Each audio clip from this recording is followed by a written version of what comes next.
Nō te rangi tonu nei, hoki atu ai te kīngi o te pāo i Aotearoa ara a Savage ki tōna kura o mua ki te kāreti o Wesley. I reira ia e kauhau ana i te hiranga o tēnei mea te haura a Hinengaro. Kei a te Ōkiwa McLean tātātau pūrongo. Waihape ana te kīngi o te hip-hop ki tōna kura kāinga. Nothing but great memories here at the school, and I was able to turn everything around. Mohoa nei e whakatika ana a Savage ki te whakaputa i tana waiata hou e kia nei ko Reach Out. He waiata e a kia nei te tangata kia whakapua kina o Karearoto. I nā rā no tērā tauriro aitana i rāmutu ki te kupenga o whakamomori. We were all just heartbroken.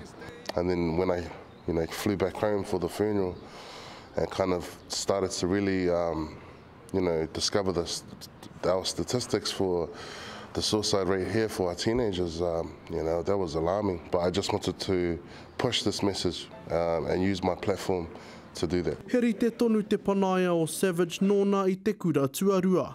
Nā waikatu wheranga tatau o Wesley ki aia. Nō reira te whakatau kia whakahuatia te kiriata ki kō. If I hadn't come here, I don't know where I would be, to be honest.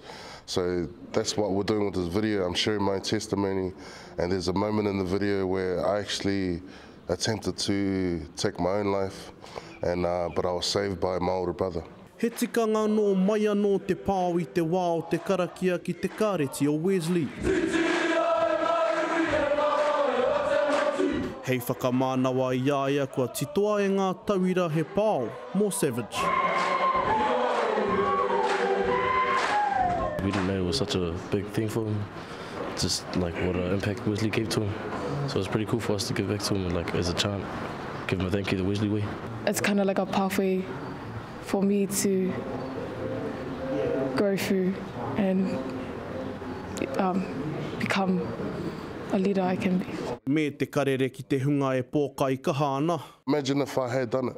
Look at all the music and the success that I would have missed out on, and especially the number one thing is my kids. So I'm just trying to encourage those to fight through the life, stay in the fight, and just grind through the struggle.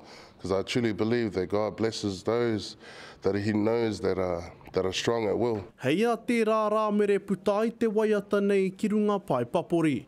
E ke ana te kōrero heaha te mea nui o tēnei ao, māku e ki atu he tangata. Te Ōkiwa McLean, te karere.